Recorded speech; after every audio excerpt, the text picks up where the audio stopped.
Ok, ahí la tenemos y vamos a partir.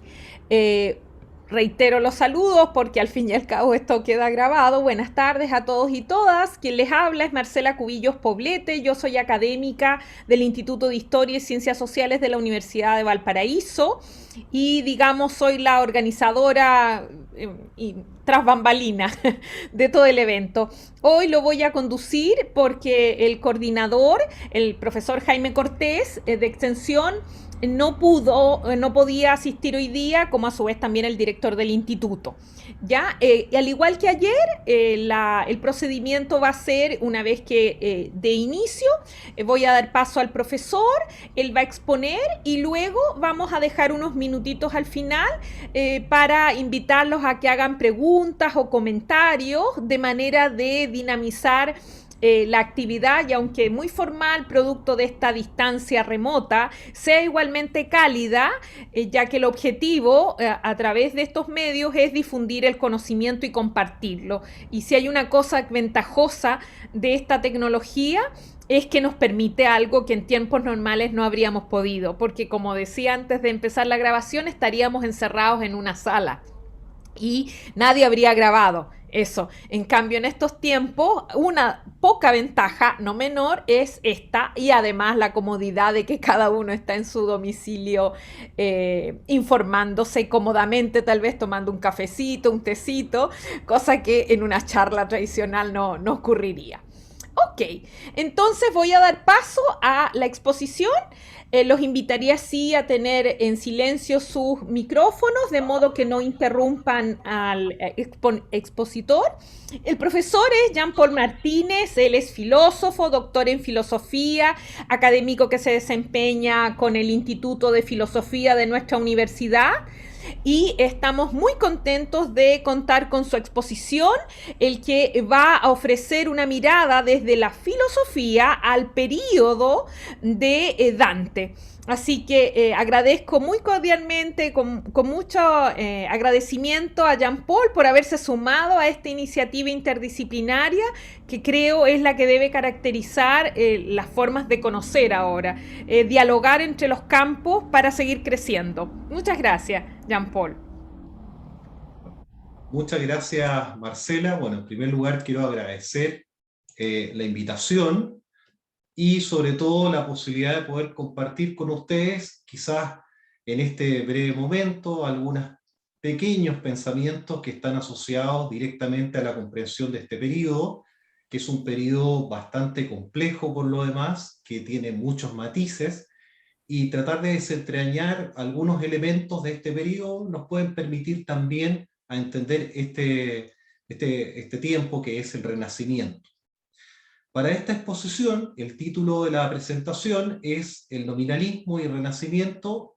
Particularmente nos vamos a centrar en la figura de Guillermo de Ockham y el contexto filosófico que se da en el siglo XIV. Dentro de esta exposición vamos a destacar fundamentalmente dos objetivos. Esos objetivos son, en primer lugar, analizar el concepto de ciencia en la filosofía en el siglo XIV y, por otro lado, analizar cuáles son los alcances del concepto nominalista de ciencia en el Renacimiento. Ustedes comprenderán que el término ciencia no tiene el mismo significado durante este periodo al que se va a desarrollar fundamentalmente después en el pensamiento moderno. Por consiguiente, vamos a tratar de reconocer cuál es el concepto de conocimiento, que sería la traducción del término ciencia, conocimiento objetivo, que se plantea en este periodo, y vamos a ver cuál es el aporte que este término va a entregar desde la perspectiva nominalista en la conformación del Renacimiento. Tomando en consideración, por consiguiente, estos dos objetivos, vamos a desarrollar algunos elementos que están contenidos fundamentalmente en tres autores. Acá tenemos, por ejemplo, los autores sobre los cuales nos vamos a desenvolver. Evidentemente, el primero de ellos tiene que ver con Dante Alighieri. Algunas de sus obras importantes mencionadas allí son, por ejemplo, El Convivio, Monarquía, La Divina Comedia, que es una obra bastante reconocida por todos ustedes, y por otro lado, un filósofo anterior a Dante Alighieri, pero que el mismo Dante menciona en varias ocasiones a lo largo de su obra. Nos referimos a un dominico llamado Santo Tomás de Aquino. Es un filósofo, un teólogo del siglo XIII, que se va a caracterizar por desarrollar obras tales como la Suma de Teología, comentarios a las sentencias y comentarios, en este contexto, a la ética. Menciono esta obra porque la plantea Alighieri, pero Tomás de Aquino escribe varios comentarios, sobre todo de la obra de Aristóteles, entre los cuales habrán de la física, de la metafísica y otros comentarios más. Menciono esto porque Dante Alighieri va a mencionar a Tomás de Aquino en sus obras, en particular en esta que se califica como Convivio, y también lo va a mencionar en la Divina Comedia. Lo va a mencionar particularmente en la parte del paraíso. Por otro lado, otro autor que queremos esbozar el día de hoy, el pensamiento que queremos plantear, es el de Guillermo de Ockham. Y este filósofo, teólogo, que es un fraile franciscano, va a escribir obras como La Suma de la Lógica, los comentarios a las sentencias y también comentarios a la obra de Aristóteles. Entre ellos destacamos estos comentarios a la física. Ustedes podrán reconocer que prácticamente en el periodo de Dante está también justamente desenvolviendo su filosofía este fraile franciscano llamado Guillermo de Ockham. Por tanto, obedecen al mismo periodo. Tal como mencionamos antes, el objetivo de esta exposición es plantear a un nivel muy general cuáles son las filosofías y los pensamientos que se presentan en este tiempo. Aquí, por lo demás, ustedes podrán apreciar en esta lámina algunos centros intelectuales importantes. Por ejemplo, tenemos en el caso de Inglaterra, Cambridge, tenemos Oxford como universidades medievales antiguas, tenemos más abajo, por ejemplo, la Universidad de París, en Francia, la Universidad de Salamanca, en España, y en Italia tenemos una de las universidades más antiguas, que es la de Bolonia, Padua y Nápoles. Señalamos estos lugares porque son lugares en los cuales se despliega la filosofía, particularmente en esta época que estamos planteando. Guillermo de Ockham, este fraile franciscano, por ejemplo, se va a desenvolver en el siglo XIV en Oxford, en un lugar que se llama el Merton College, y también va a estar en otros centros importantes, particularmente en Avignon, en Francia. En el caso de Tomás de Aquino, vamos a tener a este filósofo y teólogo que se va a desarrollar fundamentalmente en la Universidad de París, y por lo demás también va a desenvolverse en Roma, particularmente, y en otras zonas como Orvieto. Por lo demás, Tomás de Aquino también va a viajar a Alemania, particularmente a Polonia. Entonces, ese es el contexto para que ustedes se puedan ubicar, el mapa, cuáles son los centros intelectuales importantes, donde estudian estos referentes. Por ejemplo, se menciona que Dante habría estudiado acá en Padua. Esto es un mapa para que nosotros nos podamos ver un panorama general de esta cuestión. Ahora, esta presentación vamos a tratar de dividirla en 4 partes. La primera está contenida en el concepto de ciencia en Dante. Después vamos a ver el concepto de la metafísica de ciencia en Tomás de Aquino. Y luego lo vamos a ver en Guillermo de Ockham. Todo ello con objeto de explorar el último autor y su impacto en la configuración del Renacimiento. Vamos a comenzar con qué se concibe por ciencia o conocimiento objetivo, si pudiésemos calificarlo así, o conocimiento evidente, en la misma obra de Dante. Dante, por ejemplo, también desarrolla este concepto en estos libros que hemos comentado, por ejemplo, Convivio, y también alude al mismo concepto en algún lugar en la Divina Comedia. Pero todo ello está circunscrito a otro término que es muy importante para la época, que es el concepto de sapiencia, el concepto de sabiduría. Acá en esta imagen ustedes podrán reconocer a Dante, que se encuentra, por lo demás, dialogando con este fraile llamado Tomás de Aquino. Tomás de Aquino, en lo que es el Paraíso, el 13, ustedes van a poder reconocer que se encuentra junto a Tomás de Aquino y otros sabios, dialoga con Tomás de Aquino, y Tomás de Aquino le da un discurso respecto, por ejemplo, a lo que significa este concepto de sabiduría. Para explorar este sentido, yo he traído acá, he seleccionado un breve pasaje de lo que es la Divina Comedia, particularmente el Paraíso en su apartado número 13, donde se da la voz de Tomás de Aquino. Tomás de Aquino aparece para manifestarle a Dante qué es este concepto de sabiduría, qué es este concepto de ciencia, el cual él reconoce cuando llega al paraíso. Voy a mencionarlo, lo voy a leer y luego lo vamos a tratar de desmenuzar y explicar en algunos sentidos importantes. Dice el texto lo siguiente: lo que no muere y lo que muerte aguarda no son sino el fulgor de aquella idea que parió con su amor el Señor nuestro, que aquella viva luz que se deriva de su llama y que de ella no se aparta ni del amor que entre ambos se interpone. Por su bondad, su radiación transmite, casi espejeando a 9 subsistencias, permaneciendo una eternamente.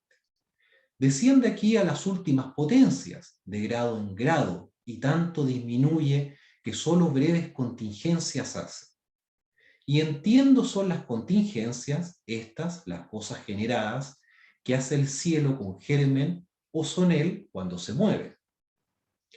La cera suya y quien la da, no obran de modo igual, debajo el sello ideal más o menos se trasluce.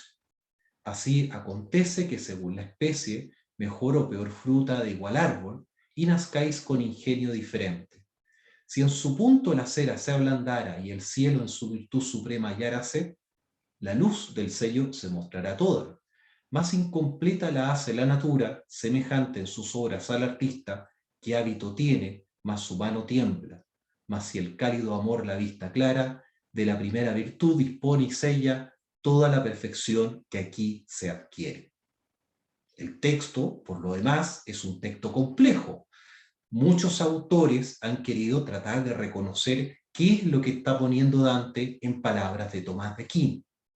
Si nosotros nos circunscribimos a algunos pasajes, vamos a reconocer algunos elementos que son importantes. El primero de ellos está contenido en una palabra, que es la palabra amor. El segundo lo vamos a reconocer en el término luz. Y si ustedes podrán examinar, vamos a ver además términos como radiación. Lo que está planteando acá Tomás de Aquino tiene que ver con la concepción de conocimiento que se trazaba particularmente en el mundo escolástico del siglo XIII, que estaba contenido en un término llamado emanación.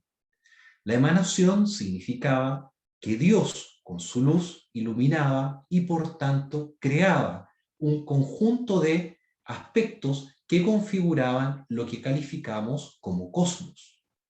Ese concepto de emanación surgía por cuanto Dios, creador, generaba primero ideas, y estas ideas ejemplares, tales como por ejemplo ideas como ser, como bien, como verdad, como belleza, iban a ir gestando un mundo sensible que iba a configurarse bajo esta estructura.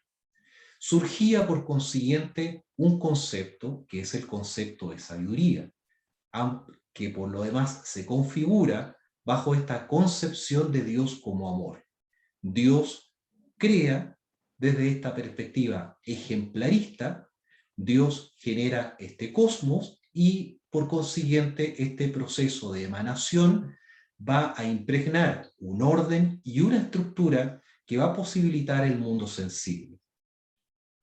Esta cuestión que plantea Santo Tomás es recogida también por Dante desde la lectura que el mismo autor desarrolla de la figura de Aristóteles.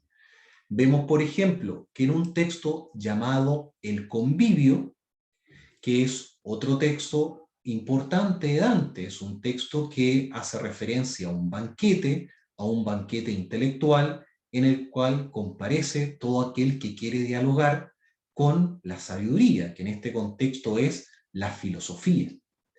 Aquí Dante está tratando de volver sobre una idea ya desarrollada por un filósofo muy reconocido, particularmente en el siglo V, que quinto y sexto nos referimos a Boecio, que escribe una obra que se llama La consolación de la filosofía, en que a ese autor se le aparece una mujer bastante imperante que viene a plantearle un conjunto de cuestiones. Esta mujer es la filosofía. Dante ocupa la misma imagen. Acá vemos, por tanto, cómo Dante tiene un vasto conocimiento de la cultura clásica. No solamente conoce cuestiones propias del ejemplarismo neoplatónico desarrollados por este pensador llamado Tomás de Aquino, que son manifestados, según lo que hemos visto, sino también un sólido conocimiento de la cultura clásica, particularmente de Boecio. De este libro, el autor hace también su lectura. Cuando él se encuentra en destierro, erige esta obra que se llama El Convivio y menciona este encuentro con la filosofía, una mujer que simboliza el conocimiento más perfecto y se presenta manifestándole en particular lo que significa o cuál sería este sentido del término ciencia. El texto dice lo siguiente: como dice el filósofo al principio de la primera filosofía, todos los seres humanos por naturaleza desean saber, la razón de lo cual puede ser el que toda cosa impulsada por providencia de su propio natural inclina hacia su perfección. De aquí que, pues la ciencia es la última perfección de nuestra alma y en ella reside nuestra felicidad, todos por naturaleza a desearle estamos sujetos. Acá Dante está reconociendo que el ser humano aspira y tiene ese amor natural por el saber. Es esa inquietud natural que tiene el ser humano, aquello que lo dispone precisamente al encuentro con la sabiduría. Una sabiduría que no es solamente acumulación de conocimiento, sino más bien un conocimiento que posibilita su propia liberación mediante el encuentro con la felicidad. Y es en ese contexto que se ha de entender que esta inclinación natural del ser humano ha de disponerlo al encuentro con su perfección, esto es, con su propia realización. Acá el término ciencia, en cuanto conocimiento de las causas de las cosas, nos dispone justamente a la perfección del alma, esto es, al encuentro de nuestra propia realización amparada en el término felicidad. La sabiduría, por tanto, es un camino que no solamente consiste en un conocimiento causal de las cosas, sino más bien en un conocimiento que nos conduzca al encuentro con la virtud y al encuentro con nuestra propia felicidad personal. De allí que este anhelo sea colectivo, sea el anhelo de todo ser humano.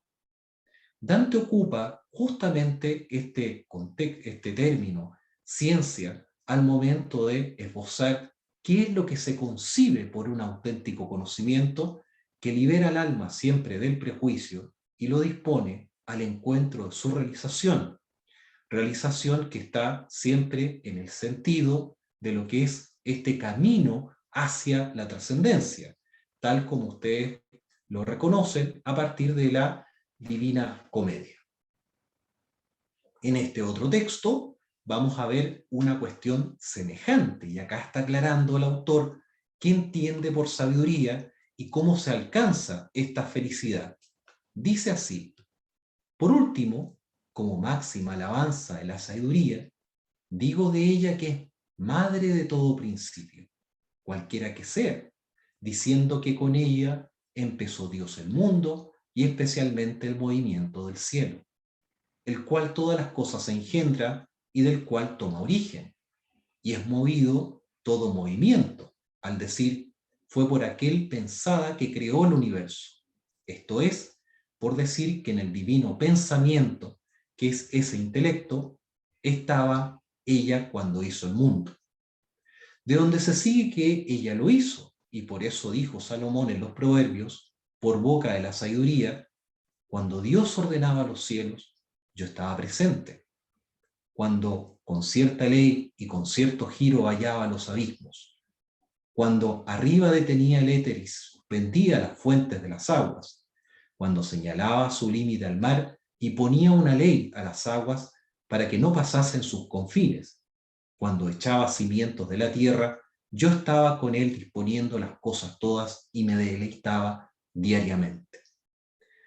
Acá estamos viendo un clásico sentido de los términos ciencia y sabiduría en la obra de Dante y en lo que significa el pensamiento desde lo que es justamente el contexto medieval, particularmente siglo XIII y siglo XIV. Y es que ese conocimiento o esa sabiduría para la época consiste en esta sabiduría cristiana, esto es, el encuentro entre fe y razón. Para este autor, la fuente de este conocimiento se da en una mirada concordante entre las Sagradas Escrituras, por un lado, y las fuentes grecolatinas. En esta exposición reconocemos que Dios, más bien, como ser, se manifiesta y se plantea como el divino pensamiento, aquel pensamiento que siempre está pensando. Por lo demás, esta concepción de la sabiduría es una concepción que integra dos elementos propios de la configuración teológica a la cual Dante, evidentemente, bajo el contexto de la Divina Comedia y el Convivio, se adscribe. Y se adscribe porque reconoce justamente que esta sabiduría está en concordancia con una visión trascendente de lo que significa el ser humano. Esta ciencia, como conocimiento causal por consiguiente, no se agota solamente en la contemplación de los principios o de las leyes, sino en la disposición del individuo hacia lo que son las causas últimas, donde reconoceremos más adelante se circunscribe este camino hacia lo divino. Por consiguiente, cuando vemos estos términos ciencia y sabiduría en Dante, exploramos ese sentido teológico en el cual se integran, cómo se hacía particularmente en estas universidades en el mundo medieval, particularmente en lo que son justamente las escuelas de teología, este camino de conciliación entre la fe y la razón. La razón permite comprender justamente la fe y la fe ilumina la inteligencia con el objeto de disponerse al sentido de términos como verdad, como ser, como bien y como belleza. Esta cuestión surge no solamente de la visión que desarrolla Dante, sino también nace del mismo espíritu de lo que es el siglo XIII. Para entender justamente esta alusión que hace a Tomás de Aquino Dante, vamos a explorar brevemente algunos pasajes de Tomás de Aquino y así lograr perfeccionar y acabar esta idea de ciencia y sapiencia en no solamente Dante, sino en el espíritu escolástico. La figura de Tomás de Aquino es una figura bastante importante en el siglo XIII. Es una figura que va a desarrollar toda una concepción cosmológica en la cual se busca responder a tres interrogantes importantes, que es Dios, qué es el ser humano y qué es el mundo. Su obra más importante, la Suma de Teología, intenta trazar una lectura uniforme de estas tres temáticas bajo el amparo de la metafísica de Aristóteles. Esta concepción que desarrolla este autor es una concepción que acopia lo mejor de lo que es el pensamiento grecolatino. Y bajo esta visión se integran no solamente las exposiciones de Aristóteles, sino también, como esbozaba preliminarmente en la Divina Comedia anterior, como vimos en los primeros pasajes, también una visión platónica. Y es que si leemos los pasajes detenidamente de Tomás de Aquino, vamos a encontrar distintos elementos que permiten una visión acabada de lo divino, donde se integran el pensamiento de Platón y el de Aristóteles. Acá tenemos un pasaje que nos permite también entender todo lo que vimos acerca de esta visión de lo que exponía el mismo Tomás de Aquino en la Divina Comedia, según lo que justamente desarrolla Dante en ese Paraíso 3. Dice este texto de su obra, La Suma de Teología: hay que decir que Dios es la primera causa ejemplar de todas las cosas. Para demostrarlo, hay que tener presente que la producción de cualquiera cosa requiere un ejemplar con el objetivo de que el efecto tenga una determinada forma, pues el artista crea en la materia una determinada forma según el ejemplar establecido, tanto si este ejemplar está delante de sus ojos, como si con anterioridad lo ha concebido en su mente. Ahora bien, es evidente que las cosas naturales tienen determinadas formas, y esta determinación de las formas es necesario que sea reducida a su primer principio, esto es, a la sabiduría divina, que estableció el orden del universo, que consiste en la diversificación de las cosas.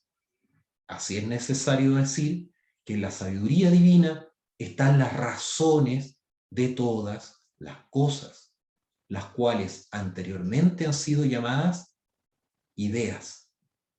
Esto es, las formas ejemplares que hay en la mente divina, las cuales, aun cuando se multipliquen respecto a las cosas, sin embargo realmente no son algo distinto de la esencia divina. Si bien su semejanza puede ser participada por muchos de muchas maneras, así pues, el mismo Dios es el primer ejemplar de todo. Puede afirmarse también que algunas de las criaturas son ejemplares de otras, en cuanto que hay algunas hechas a la semejanza de otras, bien porque sean de la misma especie, bien por alguna analogía en la imitación. ¿Qué está planteando Tomás de Aquino acá? En primer lugar, está planteando una visión en la que integra aspectos platónicos y aspectos aristotélicos. Esto es, Dios, como un ser supremo, genera en su pensamiento ideas. Estas ideas son las que orquestan este cosmos y son las causas ejemplares de todas las cosas. Los seres humanos, cuando miran los árboles, cuando miran el cielo o las estrellas, lo que reconocen intelectualmente son ideas, pero esas ideas son las huellas del Creador. Esto es, cuando advierten el orden en el cosmos o cuando reconocen la belleza, se dan cuenta de que esas ideas son elaboradas y concebidas por este Ser Supremo. La contemplación del orden, la verdad, la belleza, implica un primer paso racional para acercarse a aquello que la fe revela, cuál es justamente este Dios arquitecto. Se integran, por lo demás, estos dos aspectos. En primer lugar, lo intelectual, concebido en el mundo medieval mediante la contemplación de ideas, con el camino hacia la trascendencia, que es el encuentro con Dios. Vemos, por tanto, que esta concepción de sapiencia es una concepción teológica, es una concepción en la cual todo conocimiento causal, toda búsqueda de principios intelectuales, no son sino peldaños para acercarse al Creador. Y es en ese sentido que se establece el concepto de ciencia y sabiduría bajo la escolástica medieval. Ahora bien, es importante explorar qué entiende este Tomás de Aquino por esta palabra tan importante en la génesis del conocimiento objetivo, que es la palabra idea. Para ello, vamos a leer este breve pasaje en el cual el autor plantea qué es para él una idea o cómo los seres humanos la van a adquirir. Dice el autor lo siguiente: el alma intelectiva es inmaterial en acto, pero está en potencia con respecto a determinadas especies de las cosas. Por su parte, las imágenes son representaciones actuales de ciertas naturalezas, pero son inmateriales en potencia. Por eso nada impide que una y la misma alma, en cuanto inmaterial en acto, posea una facultad por la que hace en acto inmateriales a sus objetos, despojándolos de las condiciones de la materia individual por medio de la abstracción y que llamamos entendimiento agente. Y también que posea otra facultad receptiva de dichas especies llamada intelecto posible, cuanto que está en potencia con respecto a dichas especies. Acá Tomás de Aquino está señalando un término importante que es el término abstracción. Y es que Tomás de Aquino, cuando quiere mirar un árbol o describe qué es el conocimiento, dice: las personas separan la materia de la forma. La palabra abstracción, de hecho, significa separar. Nos quedamos con la imagen y esa imagen se aloja en nuestra alma. Pero esa imagen que se aloja en nuestra alma, como es una huella de este Dios creador, es inmutable, no cambia. Y la certeza de todo conocimiento surge por la abstracción de esencias de las cosas, las cuales son invariables porque el Creador las ordenó y las dispuso de ese modo. De esa manera, reconocemos y establecimos el conocimiento objetivo.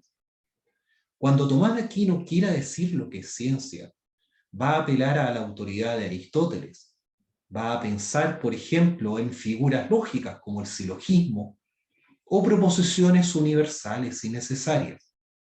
Esas proposiciones van a ser ciertas porque están haciendo referencia a ideas, a esencias inmutables que no cambian. De allí que cuando los seres humanos piensan y dicen que algo es cierto, lo hacen porque tienen la capacidad de abstraer de este mundo sensible ideas, especies y esencias que tienen una característica: no cambian, son siempre las mismas. Los medievales, en esta aventura por querer saber, reconocen que el término ciencia está directamente amparado en el desarrollo de la lógica y quieren formular definiciones que sean lo más precisas posibles respecto a este carácter, la invariabilidad, que sean ciertas de tal modo que no puedan ser cambiadas, y así se gestan, por ejemplo, definiciones importantes como la del mismo Boecio cuando dice persona, dos puntos, sustancia individual de naturaleza racional. Esas proposiciones son las que orquestan lo que ellos en su tiempo calificaban como conocimiento objetivo. Sin embargo, estas visiones que se desarrollan Tomás de Aquino, que va a plantear Dante bajo una lectura muy teológica, cuando comienza a avanzar el tiempo, y particularmente adviene el siglo XIV bajo otras figuras, va a comenzar a eclipsarse. Y ese eclipse va a generar un nuevo amanecer. Y ese nuevo amanecer tiene que ver con la figura de un fraile franciscano llamado Guillermo de Oca. ¿Por qué este fraile franciscano es tan importante? Primero es importante porque tiene una nueva visión de lo que es el conocimiento objetivo. Y esta nueva visión surge de una crítica que él realiza a la naturaleza de la idea, o en este caso del concepto, amparada a partir de esencias. Él, en su obra, que es la suma de la lógica, va a generar una nueva concepción de lo que es el término concepto y una nueva forma de entender justamente lo que es la cuestión de la ciencia. ¿Qué es lo que dice este señor? Dice, pues bien, este concepto no es o no hace referencia directa y solamente a una esencia. Los conceptos que tenemos en nuestra mente, estas representaciones, solo son signos. Veamos con detención la segunda frase, que es la que se encuentra en esta lámina. Dice, todo universal es una intención del alma o un signo instituido voluntariamente. Ningún signo de esa naturaleza pertenece a la esencia de sustancia alguna. Acá hay un quiebre. Si antes los conceptos o las representaciones o las ideas que podamos decir en nuestra mente eran objetivas porque eran o estaban amparadas en las esencias, ahora Occam simplemente lo elimina y nos dice que este universal intención o concepto solo es un signo, solo es una intención, solo es un hábito. Un hábito que adquirimos cuando tenemos experiencias reiteradas de las cosas. No median las esencias al momento de establecer este conocimiento objetivo. Solo son signos. Esto es, además, que nuestras palabras solo suponen por las cosas que queremos nosotros nombrar. Y es así que desarrolla una teoría que se llama teoría de la suposición. La desarrolla en su obra, que es la Suma de la Lógica, y dice, se dice pues suposición como equivalente a posición por otro, de suerte que cuando un término está en la preposición por alguno, supone por él. O sea, que ahora la palabra árbol solo es un signo, y solamente es un nombre que supone por conjuntos de singulares. Ya no hay referencias directas a estas esencias. Este autor, además, da un paso más allá y sostiene que la misma ciencia solo es un conjunto de hábitos. Para ello, dice cosas como, después de muchas reflexiones, uno es más hábil y pronto para tales pensamientos de lo que antes era. En consecuencia, algo tiene en ese momento que no tenía antes. Pero este algo no puede calificarse sino como un hábito. En consecuencia, el hábito existe subjetivamente en el alma. O sea, nuestras ideas y nuestras representaciones solo son hábitos, son signos que, por lo demás, generan estos nombres que, ordenados en preposiciones, lo que ahora hacen es simplemente describir singulares y no explicar esencias que configuraban antes el cosmos a partir de lo que era justamente esta visión ejemplarista divina. Esto genera una crisis. Ya la metafísica no es la amalgama que une justamente fe y razón. La metafísica ya no es el referente de conocimiento objetivo. Se debe, por consiguiente, ver y reconocer que por un lado está la fe, por otro la razón, filosofía y teología se separan, donde las cuestiones de la fe son solo de la fe y las proposiciones del conocimiento objetivo ahora son, como vamos a ver, solo conjuntos de proposiciones. Dice el autor, toda ciencia es sobre el complejo o los complejos. Hablando con propiedad, la ciencia natural se compone de intenciones de tema comunes para tales cosas y colocadas en vez de las cosas. Precisamente en muchas proposiciones, aun cuando en algunas proposiciones se coloquen tales conceptos en lugar de aquellos, como será evidente más adelante. A esto se refiere el filósofo al decir que la ciencia no versa sobre los singulares, sino que está constituida por universales que están en lugar de los mismos singulares. Reconozcamos entonces algunos elementos importantes y cómo cambia ese concepto de sabiduría tan anclado en esta concepción teológica desde lo que era el siglo XIV a ese tránsito en que filosofía y teología se separan. La razón de ello se encuentra dentro del rol de la metafísica. Vemos acá que el concepto, en el caso de Tomás de Aquino, es una esencia, entrega un conocimiento abstracto formal de las cosas. Ese conocimiento es un conocimiento amparado en la inmutabilidad de esencias. Para Guillermo de Ockham, los conceptos solo son signos, son y surgen mediante el conocimiento directo de los singulares. Además, para Tomás de Aquino, el concepto corresponde a vestigios, a las huellas de las ideas inmutables presentes en las cosas. En el caso de Guillermo de Ockham, el concepto es solo una intención del alma, y aquí hay un dato importante, que puede cambiar si el conocimiento intuitivo lo hace. De allí que en el caso de Tomás de Aquino, las proposiciones que constituyen ciencia van a hacer referencia a esencias inmutables, aprendidas por el conocimiento abstracto formal. Para Guillermo de Ockham, las proposiciones que constituyen ciencia solo hacen referencia a conjuntos de hábitos aprendidos por el conocimiento de los singulares.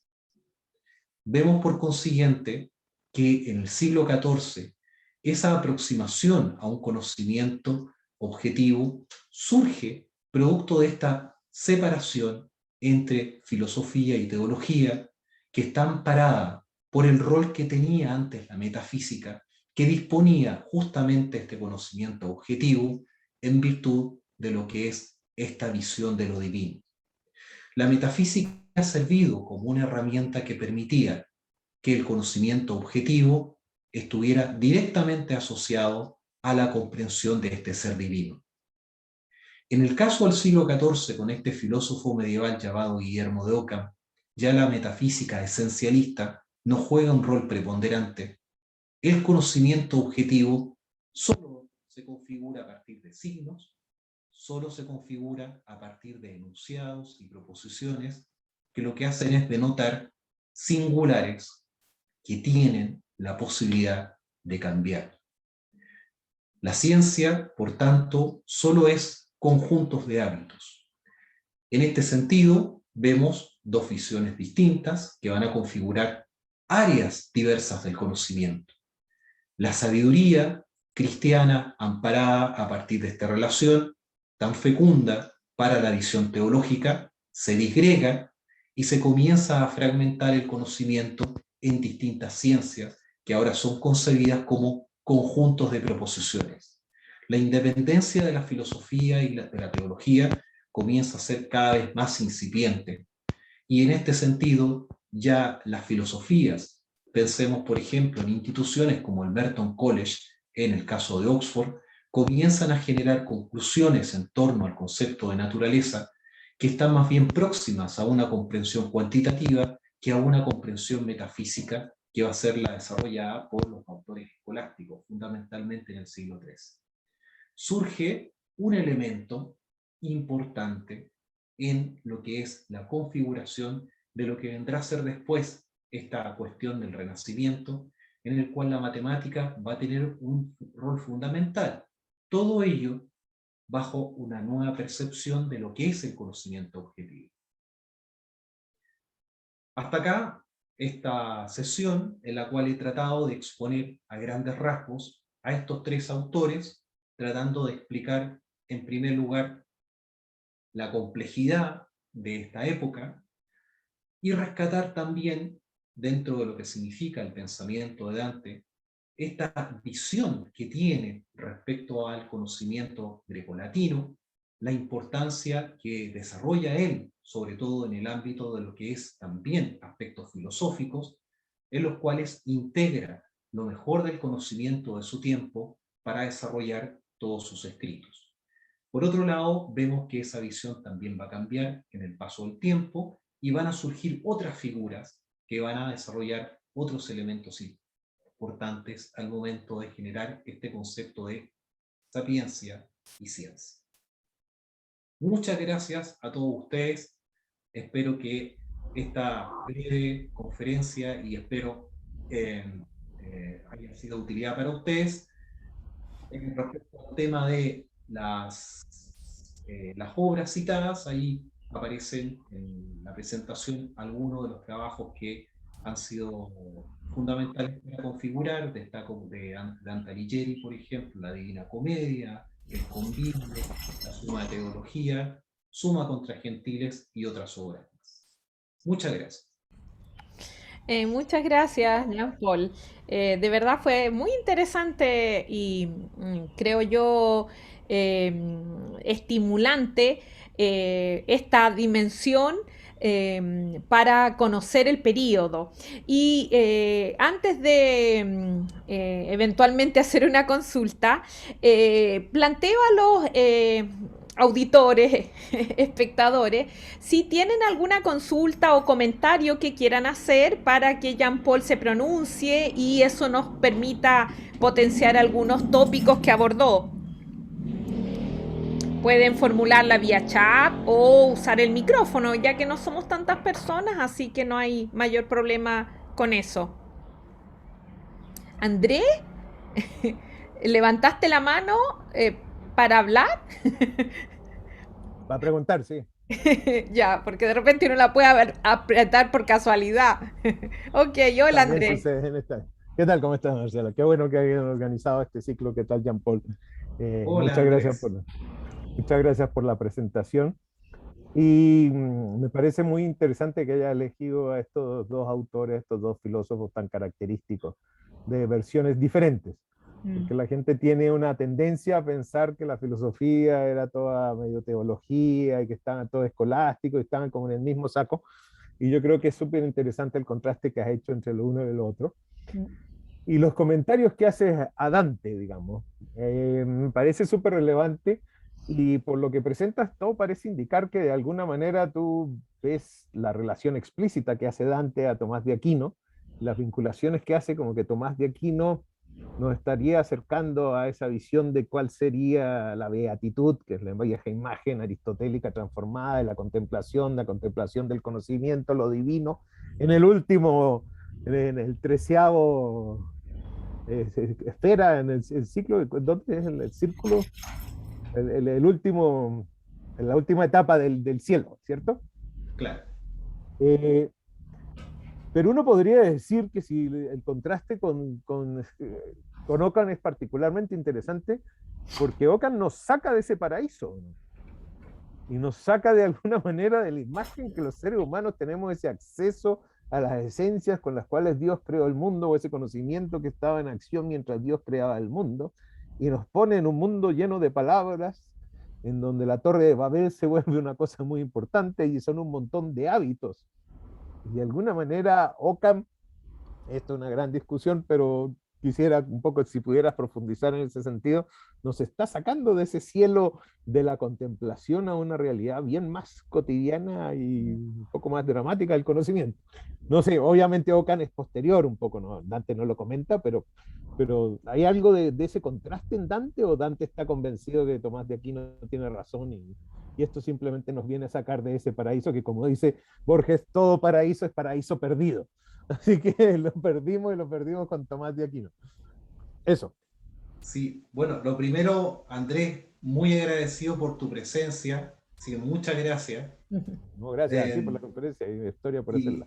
Y por otro lado, bueno, ahí es muy interesante todo lo que plantea. Primero, por el tema de qué pasa con Ockham.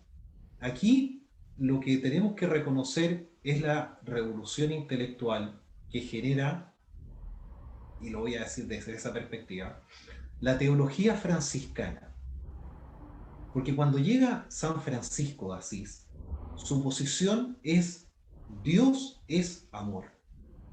Y dentro de su relato y su concepción, él plantea que Dios es omnipotente. Los franciscanos que vienen después tratan de hacerse cargo de San Francisco. Aparece un Buenaventura, aparece un Duns Scotus, que tratan de ir acercándose más a lo particular, y no a esa metafísica esencial ideal. ¿Por qué? Porque tienen que tratar de explicar la teología franciscana, que es una teología en la cual el individuo que contempla este mundo plural de criaturas, de seres particulares, reconoce en ellos, en lo concreto, justamente la vía para reconocer o para acercarse al amor divino. La mirada de San Francisco es distinta. No está elucubrando tratados de metafísica, sino más bien le dice prácticamente a los frailes que miren la naturaleza, miren la luna, miren el sol y contemplen en la fragmentación del mundo de particularidades un elemento que es importante: la omnipotencia y el poder de Dios. Y es que los franciscanos, bajo la luz de esta posición ocamista, van a mirar a un Dios omnipotente y todopoderoso, mientras que la visión dominica, o quizás una visión más intelectualista, va a concebir a Dios como intelecto. Y estas dos fuerzas van a mirar a un Dios que es poder, por un lado, todopoderoso, mientras el otro va a ser un Dios más bien intelectualista. La vía va a ser la metafísica como herramienta que se acerque a estas ideas inmutables ejemplares. Para los otros va a ser un elemento importante el dinamismo del cosmos. Y Ockham, bajo esa lógica de la omnipotencia divina, piensa y reconoce que Dios es en primer lugar todopoderoso y que Dios no puede estar, fíjense bien, determinado por ideas ejemplares inmutables, porque si los tuviera, no sería Dios, estaría limitado por ellas. Dios puede hacer con su creación lo que Él quiere en un concepto de naturaleza que es contingente y que se transforma constantemente. Ockham se ve exigido por la física que desarrolla esta concepción teológica. Él necesita cambiar la teoría del conocimiento, porque tiene que entender que el cosmos es un cosmos en transformación, porque está justamente desenvuelto a partir de la libertad divina. Para ello, él llega a conclusiones importantes en un proceso bastante largo, que parte del concepto entendido o concebido como intención, pero esa intención va a ir cambiando hasta un término que se califica como ipsame intellectio, en latín, que significa la misma intelección. O sea, ya no vamos a hablar de esencia, sino que es solamente una intelección, es la misma intelección, es un hábito intelectual que surge por la experiencia dinámica que tenemos de los singulares. Y si el mundo cambia, nuestros conceptos cambian. Y si nuestros conceptos cambian, nuestras proposiciones deben describir un mundo que contiene la posibilidad de cambiar, y por tanto nuestras proposiciones hacen referencia a la constatación de hechos. Esto es absolutamente revolucionario desde la semántica. Porque si antes los términos hacían referencia o procuraban esencias inmutables, y el lenguaje adquiría significado por la referencia a ellas, ahora nuestros conceptos, nuestros términos y nuestras proposiciones son solo hábitos, y las referentes, que son los singulares, si cambian, van a tener que cambiar nuestros conceptos. Aquí vemos que se integran distintos elementos. Opera la física, opera una nueva gnoseología, todo justamente exigido por la teología franciscana, que pone en énfasis que Dios es amor y Dios es todopoderoso, mientras que la visión más bien tradicional, agustiniana, incluso aristotélica tomista, estaba conformada por la comprensión de esencias, donde la certeza estaba constituida por la inmutabilidad del juicio. Acá más bien tenemos una constatación que podríamos calificar ahora de hechos. Muchas gracias. Gracias, Andrés. ¿Se podrá una consulta? Sí, e iba a leer primero una persona que había escrito en el chat. Si me puedes Perdón, esperar por un favor. segundito. Sí, ¿Ya? disculpe. En el chat, Paulina, una oyente, si no me equivoco, creo que la conozco, que es profesora, dice, ¿podría poner un ejemplo concreto para ver en la práctica la diferencia de pensamiento? Ya. Vamos a poner, por ejemplo, un árbol, ¿ya? Dios crea árboles, Dios crea esencias, y esas esencias son fundamentales para un cosmos estructurado con un conjunto de árboles. Pero cuando yo digo o ejecuto una definición, esa definición persigue una esencia que no va a cambiar nunca. Y el referente siempre va a ser el mismo.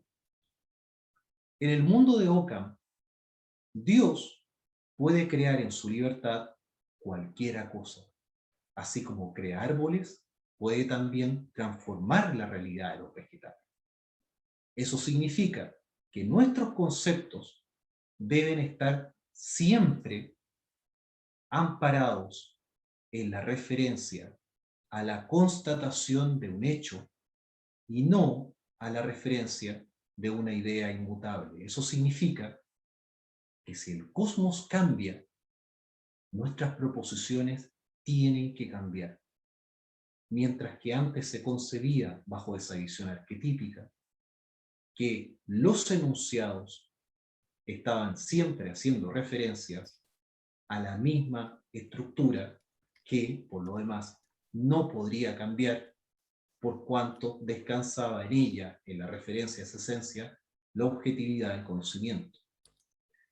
Esto va a generar dos conceptos de ciencia distintos, porque el concepto de ciencia, en el caso, por ejemplo, aristotélico-tomista, está volcado a lo que en lógica, y ahí Andrés es experto en lógica, tiene conocimiento que es el silogismo, particularmente un tipo de silogismo que es el bárbara, que es un silogismo, en el caso de analítico segundo, que configura fundamentalmente lo que es un conocimiento universal y necesario que no cambia.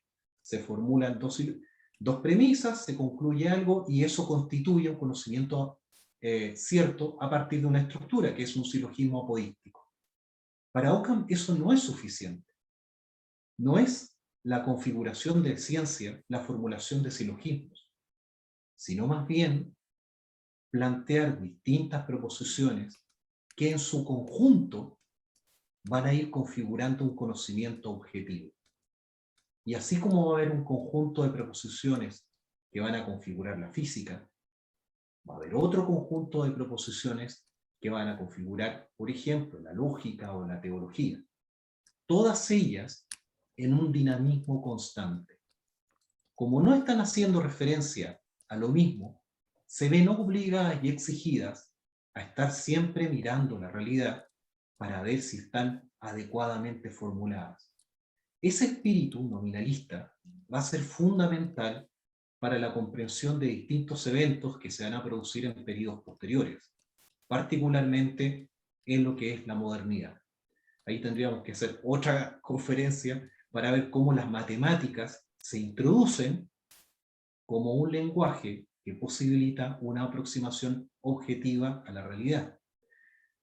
Pero eso ya es harina a otro costal y habría que tratar de sistematizar por qué también figuras como Occam inciden en que la comprensión de la sustancia no es a la esencia, sino también se puede dar a partir de otros accidentes como el de cantidad. Eso ya es un tema más complejo. Daría paso a Omar, si no me equivoco, que habilitó ahí su cámara para que haga su pregunta o comentario. Hola Marcela, mucho gusto. Bueno, saludo también al expositor, muchas gracias por lo que nos ha encontrado. ¿Sabes? Venía como dos inquietudes que también de alguna manera uno trata de vincular, ¿no es cierto? Uno, por un lado, en este tema del debate de la época, ¿no es cierto? Uno ve que se está tensionando, ¿no es cierto?, esta idea entre el nominalismo por un lado y esta idea como conceptualista en términos esencialistas, ¿no es cierto?, como se ha venido dando, ¿no es cierto? Eh, en ese sentido, la idea de creación, ¿no?, que ya la había tomado Escoto, ¿no es cierto?, en relación a que la idea de creación da un movimiento también metafísico, ¿no es cierto? No rigidiza el concepto por un lado, sino que de alguna manera lo vincula a la idea de los mundos posibles, ¿no es cierto? ¿Ya? A la idea de la creación de los mundos posibles. Entonces, de alguna manera, no sé si Dante recoge un poco eso, ya, porque me da la impresión, una de las cosas que a uno le llama la atención siempre a Dante, esta frescura que tiene que, por un lado, para integrar un imaginario tan fuerte como el que él toma, ¿ya? Por otro lado, para incluir, ¿no es cierto?, estas categorías metafísicas, ¿no es cierto? Eh, y además, vincularlas con esta dimensión del imaginario, ¿no?, que pareciera, como tú señalas, que se van escindiendo cada vez más a contar de esta época, y que, por ejemplo, lleva autores como el sacerdote Asín Palacios, ¿no es cierto?, que él habla o se centra más bien en la idea de lo imaginario y cómo el Dante recoge esto imaginario, incluso las influencias culturales propias del Islam, ¿no?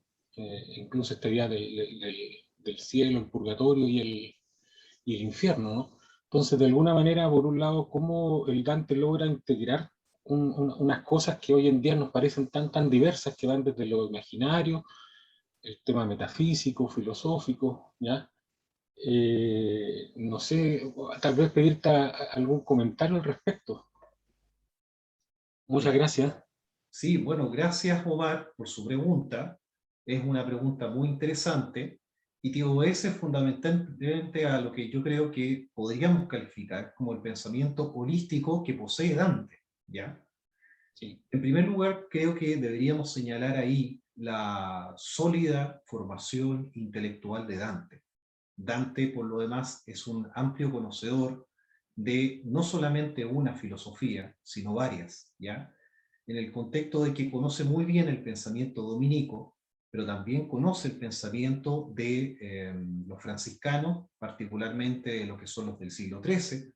Pensemos, por ejemplo, en la cita, si nosotros viéramos, por ejemplo, la Divina Comedia, justo antes de que se pronuncie nuevamente Tomás de Aquino, aparece la figura de San Buenaventura, que está planteando justamente toda esta concepción franciscana, pero alabando a los dominicos. Después, antes había aparecido Santo Tomás planteando la visión franciscana, alabando a los franciscanos. O sea, él tiene una visión muy acabada respecto a lo que es el pensamiento dominico, el pensamiento franciscano, y lo sorprendente de su sapiencia, su sabiduría, tiene que ver además con el conocimiento sólido de las fuentes grecolatinas.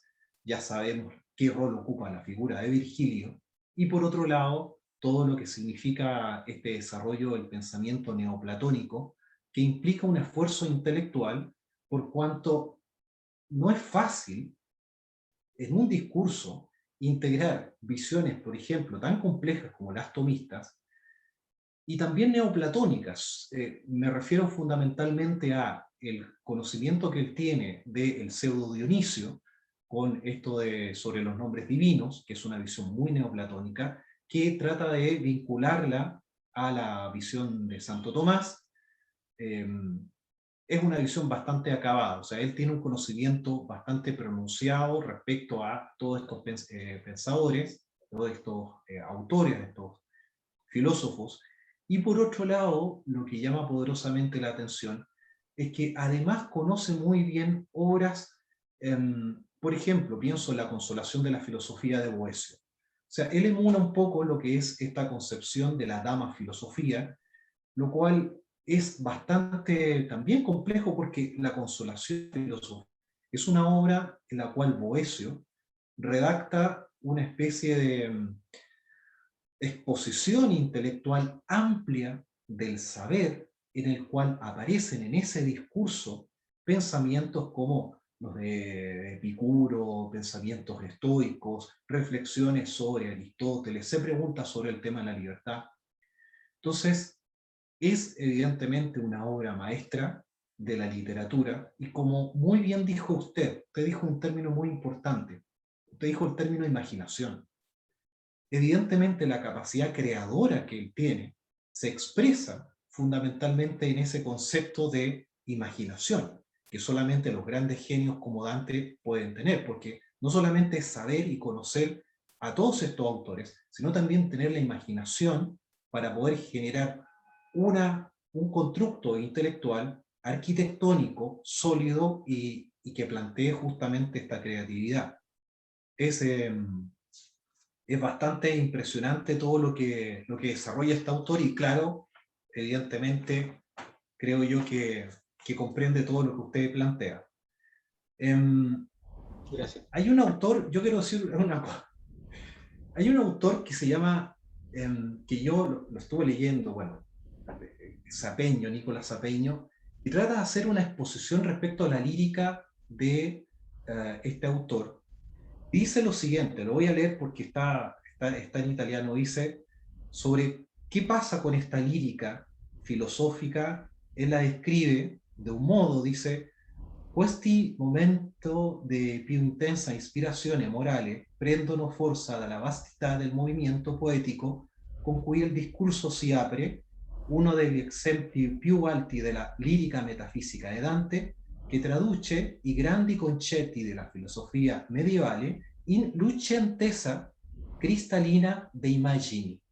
O sea, ahí aparece justamente el tema de las imágenes. Dice, voy a traducir un poco, dice, lo que hace es traducir los grandes conceptos de la filosofía medieval a la luz cristalina justamente de las imágenes. O sea, esto tiene que ver justamente con un creador que tiene una visualización, una imaginación desbordante que genera justamente esta obra. Agrego otra pregunta y con esta concluiríamos, que o una suerte de petición de comentario que pide un oyente, o no sé si es varón o mujer porque sale una sigla en su presentación. Dice: de ser pertinente, ¿podría comentar el proslogion de Anselmo de Canterbury que demostraba la existencia de Dios? Es otro tema. Sí, yo también pensé. Tema, claro, es un tema muy distinto. A ver, el argumento ontológico de San Anselmo es un argumento en el cual San Anselmo habla justamente de aquello mayor que lo cual nada más puede ser concebido. O sea, si nosotros tenemos la posibilidad de pensar algo que sea mayor desde la perspectiva intelectual, eso para San Anselmo siempre va a ser lo divino. Si pensamos, por ejemplo, concebimos un ser que posee la máxima extensión, para San Anselmo eso va a ser Dios. Ahora, es muy difícil precisar o desarrollar ese argumento, por cuanto ahora lo que deberíamos tener es el texto para analizar detalladamente la exposición. Pero en términos generales, lo que podríamos sostener es que justamente hace referencia a las posibilidades lógicas que tiene el ser humano de poder llegar a establecer conclusiones racionales que permitan la comprensión de la realidad divina, no justificarla, porque no es que la cuestión que plantea San Anselmo sea agotar la comprensión de lo divino a partir de un enunciado, sino más bien plantea la racionalidad de la fe al momento de formular aquel ser que posee la máxima extensión del punto de vista predicativo. Pero ahí la cuestión es más compleja, porque para hacer un análisis detallado tendríamos que tener el texto y ya generarle otra sesión y no dejar al autor un poco sin desarrollar, por respeto al autor. Sí, me vino a la mente una pregunta que a mí me dio una vuelta cuando estabas exponiendo y que creo que puede ser interesante como para cerrar, y es: conscientes de que vivimos en una época actual donde la ciencia está bajo un, podríamos decir, mirada popular, más masiva, muy alejada de la religión, ¿cómo se condice este concepto de ciencia que plantea tanto Dante como los pensadores que estás abordando, bajo esta comprensión que plantean. ¿Cómo entender el concepto de ciencia que ellos? Porque es una ciencia teológica y para nosotros, independiente de que en particular yo la comprenda, pero a lo que voy es el mundo actual, la ciencia probablemente es lo que se considera más alejado de la visión divina. Entonces, ¿cómo pudieras explicar este diálogo que no deja de ser interesante? Porque cuando se visibiliza el tema, uno entiende cómo el desarrollo del conocimiento fue un cultivo muy destacado durante la Edad Media, cuestión que las personas ajenas al conocimiento del período creen que en la Edad Media no hubo desarrollo del pensamiento, cuando hubo muchísimo, no solo en la filosofía, sino en la química, en la experimentación, en la astronomía, en la matemática, pero era bajo esta idea de una ciencia teológica. Entonces, si la pudieras explicar con otros ejemplos, tal vez podría facilitar una mejor comprensión de cómo la ciencia todavía está muy vinculada con la fe y sigue adelante un camino en el que al siglo XXI se ha alejado de la fe, pero es un camino muy lento. Correcto.